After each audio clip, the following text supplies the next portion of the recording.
Hello friends, welcome back to my YouTube channel medico Abhishek. तो guys, आपका जो है रिपोर्टिंग प्रोसेस इस टाइम पे चल रही है, तो आप सब 5 सितंबर तक अपनी रिपोर्टिंग करवा लीजिए स्टेट कोटा राजस्थान की। आज अपन इस वीडियो में डिस्कस करेंगे 3 चीज़ें जो कि वेरी वेरी इंपॉर्टेंट चीज़ें हैं, जिस पे पूरी काउंसलिंग डिपेंड करती है। पहली चीज़ डिस्कस करेंगे अपन फ्री एग्जिट, सेकेंड चीज़ अपग्रेडेशन, और थर्ड जो टॉपिक है वो अपना रहेगा रेजिग्नेशन। तीनों ही वेरी वेरी इंपॉर्टेंट है। अगर इनमें से भी कोई भी स्टेप में आप अगर गड़बड़ी हो जाती है तो आप कॉलेज लेने से, काउंसलिंग से बाहर हो सकते हो। तो इन सभी चीज़ों को ध्यान से समझे। और इससे पहले अपन डिस्कस कर लेते हैं कि हमारा पेड काउंसलिंग प्रोग्राम 499 में हम प्रॉपर आपको काउंसलिंग करवा के दे रहे हैं, proper guidance with call and chats and all properties. आप हमसे टेलीग्राम पे जुड़ सकते हैं, और यहाँ पर जो व्हाट्सएप नंबर शो हो रहे हैं आप उनसे भी हमें मैसेज कर सकते हैं। बिल्कुल एक प्रॉपर काउंसलिंग, सारी चॉइस फिलिंग लिस्ट, सब कुछ प्रेफरेंस लिस्ट हम आपसे साझा करेंगे। तो आप हमसे जुड़े, और बिल्कुल 499 में हमारी एक्सपर्ट टीम आपको प्रॉपर आपकी जो पूरी कॉलेज मिलने तक की जो सारी प्रोसेस है वो हम आपको बताएंगे। तो हम अब डिस्कस करते हैं कि क्या फ्री एग्जिट है, क्या अपग्रेडेशन है, क्या रेजिग्नेशन है। फर्स्ट पॉइंट अपन डिस्कस करते हैं वो है अपना फ्री एग्जिट। फ्री एग्जिट की जब अपन बात करते हैं तो फ्री एग्जिट की अपन ऑल इंडिया कोटा और स्टेट कोटा दोनों की अपन बात कर रहे हैं। All India quota, state quota, okay. तो अब फ्री एग्जिट जो होता है आपका वो फर्स्ट राउंड में होता है। मैं स्टेट की बात कर रहा हूँ, स्टेट कोटा में इसमें राजस्थान और मेनली यूपी में भी अपने राजस्थान की तरफ प्रोसेस चलती है, तो राजस्थान और यूपी की इसमें बात कर रहा हूँ। फ्री एग्जिट जो होता है केवल फर्स्ट राउंड में माना जाता है। फ्री एग्जिट का मतलब ये, क्योंकि इसमें क्या नहीं होता, सिक्योरिटी जो अमाउंट है ना उसका जो लॉस है वो नहीं होता। तो सिक्योरिटी अमाउंट का जब आप लॉस नहीं होता, इसके लिए आपको करना क्या पड़ेगा, तो इसमें आपको जो रिपोर्टिंग है वो करनी ही नहीं पड़ेगी। केवल घर बैठे बैठे देखो, आपने रिजल्ट देखा, आपको कहीं जाने की जरूरत नहीं है, कुछ करने की जरूरत नहीं है। ये हो जाता है फ्री एग्जिट। राउंड 2 में जो फ्री एग्जिट नहीं होता वो एग्जिट होता है, उसके अंदर आपका सिक्योरिटी जो अमाउंट है उसका लॉस होएगा। और जब राउंड 3 में आप एग्जिट कर देते हो, अगर राउंड 3 में स्टेट का हो चाहे ऑल इंडिया का हो, किसी भी राउंड 3 में आप अगर एग्जिट कर देते हो तो उसके अंदर आप क्या हो जाते हैं, एग्जिट हो जाते हैं। किससे? काउंसलिंग से ही आप एग्जिट हो जाते हो। तो यह होती है अपने किसकी, फ्री एग्जिट की प्रोसेस। फ्री एग्जिट में आपको कोई भी सिक्योरिटी अमाउंट का लॉस नहीं होता है। ये सारी बातें हो जाती है। इसके बाद में अपन सेकंड टॉपिक अपन डिस्कस करेंगे वो है अपना अपग्रेडेशन। अपग्रेडेशन में क्या क्या करना होता है, ये सारी चीजें अपन इसमें डिस्कस करेंगे। अपग्रेडेशन होता क्या है कि आपने कोई कॉलेज होल्ड करी और उससे आप क्या चाहते हो कि मेरे को क्या मिल जाए, बेटर कॉलेज मिल जाए। आपको मान लो होल्ड करी आपने कोई ए कॉलेज, आप चाहते हो मेरे को इससे बेटर कॉलेज बी मिल जाए, तो यह क्या होता है, अपग्रेडेशन होता है। परंतु आपको अगर बी कॉलेज आपको अगर नॉट अलॉटेड, अगर कोई अच्छी कॉलेज आपको नहीं मिलती है, जो कॉलेज आपने चॉइस फिलिंग करी है, तो आप वापस ए आपके लिए रहेगी, ए आपके कहीं भी नहीं जाएगी। परंतु इसके लिए क्या है कि जो ज्वाइन करना क्या होता है, इसके लिए मस्ट प्रोसेस होती है, आपको क्या ना ज्वाइन करना ही पड़ेगा। अपग्रेडेशन में होता क्या है कि आप ए से मान लो बी में गए अपग्रेड करके, परंतु आपको अगर अपग्रेड करा के अब आपने अपग्रेडेशन में आपको अगर बी कॉलेज को मिल गई जो आपकी चॉइस फिलिंग करी थी, तो आप अब ए में नहीं आ सकते। ए में आपका रास्ता बंद हो चुका है, अब आपको बी लेनी पड़ेगी, आप ए में नहीं आ सकते। अगर आपको बी नहीं मिलती है तो वह ए कॉलेज आपकी रहेगी। अब इसके अंदर अपन बात करें कि कैसे कैसे क्या क्या अपग्रेडेशन होता है, तो राउंड 1 से आप राउंड 2 में अपग्रेड करवा सकते हो, राउंड 2 से आप राउंड 3 में भी अपग्रेड करा सकते हो। मतलब राउंड 1 में आपको अगर ए कॉलेज मिली है तो उससे आप बी में अपग्रेड करा सकते हो, और बी से आप और आपको राउंड 3 में सी कॉलेज भी आप अपग्रेड करा सकते हो। यह पूरी अपग्रेडेशन की प्रोसेस होती है। परंतु अगर आप ए कॉलेज मिली आपको, अगर ए कॉलेज आपकी सेकंड राउंड में भी अगर रिटेन रही, आपको कोई भी कॉलेज नहीं मिली, तो आप थर्ड राउंड में जाके फिर अपग्रेडेशन करवा सकते हो।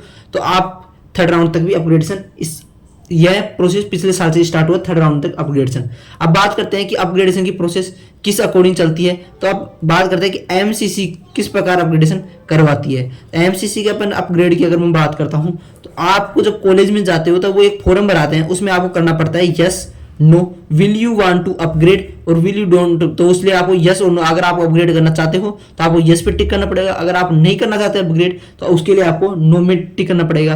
और जब आपको अगर राउंड 2 में या फिर राउंड 3 में कहीं भी आपको अगर दूसरी अपग्रेडेशन के बाद अगर दूसरी कॉलेज अलॉट हो जाती है, तो आप उस कॉलेज से जाके रिलीविंग लेटर आपको क्या होना लेना पड़ेगा, और उस सारे डॉक्यूमेंट्स वहां से कलेक्ट करने पड़ेंगे। यह एमसीसी के लिए क्या होता है, अपग्रेडेशन के बाद में रिजैग्नेशन प्रोसेस इस प्रकार से होता है। और अपग्रेडेशन आप कैसे करवा सकते हो ऑल इंडिया काउंसिल के लिए, वह प्रोसेस यह होती है। अब जो इसके बाद बात करते हैं अपन दो स्टेट राजस्थान और यूपी, इनमें होता क्या है कि ऑटो अपग्रेडेशन प्रोसेस होता है।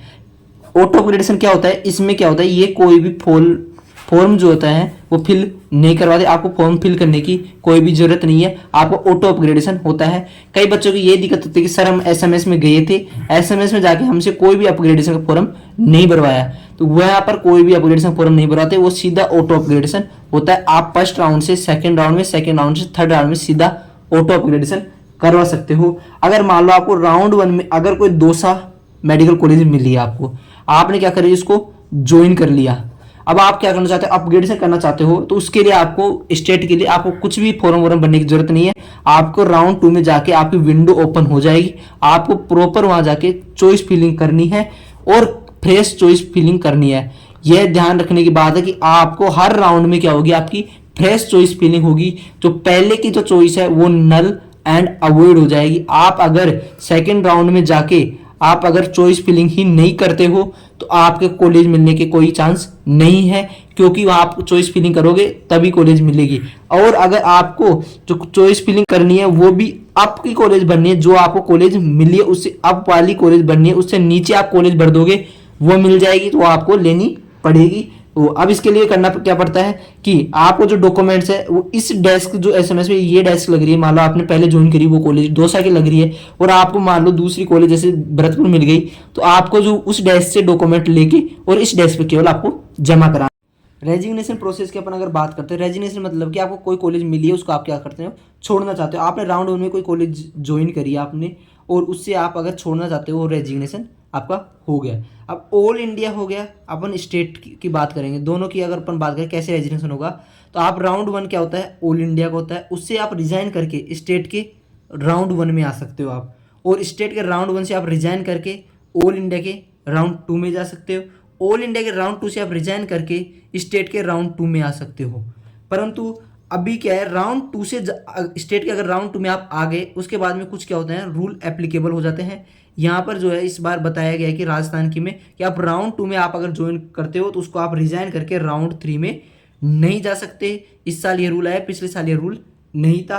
तो राउंड 3 से तो आप रिजाइन करके कहीं भी नहीं जा सकते। अगर आपने स्टेट के राउंड 3 में भी आपने ज्वाइन किया है तो उसमें भी आप नहीं जा सकते, और आपने अगर ऑल इंडिया का राउंड 3 भी किया है तो उससे भी आप रिजाइन करके कहीं नहीं जा सकते। अगर आपने राउंड 3 में सीट ली है तो उसको आपको क्या करना पड़ेगा, ज्वाइन ही करना पड़ेगा, उससे आप रिजाइन नहीं कर सकते। इसके लिए रिजाइनेशन के लिए करना क्या पड़ता है कि एक विंडो खुलती है, एक प्रॉपर टाइम दिया जाता है। एमसीसी के लिए भी विंडो खुलती है, जैसे कि राउंड 1 के लिए अभी खुल गई है, तो इनके लिए विंडो खुलती है। उस विंडो पे आपको रेजिग्नेशन के लिए कुछ अप्लाई करना पड़ता है, तो वो आप कीजिएगा और उससे क्या हो जाता है, आपका रेजिग्नेशन हो जाता है।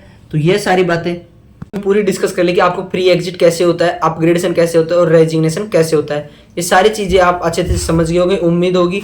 और आप हमसे जुड़ने के लिए आप पेड काउंसलिंग कर सकते हैं, जो आपको व्हाट्सअप शो हो रहा है उस पर आप हमें डीएम कर सकते हैं। हम आपको एक प्रॉपर गाइडेंस के साथ, प्रॉपर चॉइस प्रिफरेंस लिस्ट के साथ हम आपको काउंसलिंग करवा के देंगे। केवल 499 रुपीज़ है, कोई एक्स्ट्रा चार्जेज नहीं है। आप हमसे जुड़े रहिए और हमारे चैनल को लाइक शेयर सब्सक्राइब करें, ज़्यादा से ज़्यादा अपने दोस्तों में शेयर करें, क्योंकि काउंसलिंग एक क्रूशियल प्रोसेस है। अगर इसमें कोई भी गड़बड़ी होती है तो वही क्या कि आपने नीट में तो तैयारी कर ली, परंतु अगर काउंसलिंग कुछ गड़बड़ी हो जाती है, वो असहनीय स्थिति हो जाती है, तो आप कोई भी गड़बड़ी नहीं हो, इसलिए पेड काउंसलिंग आप ज्वाइन करें।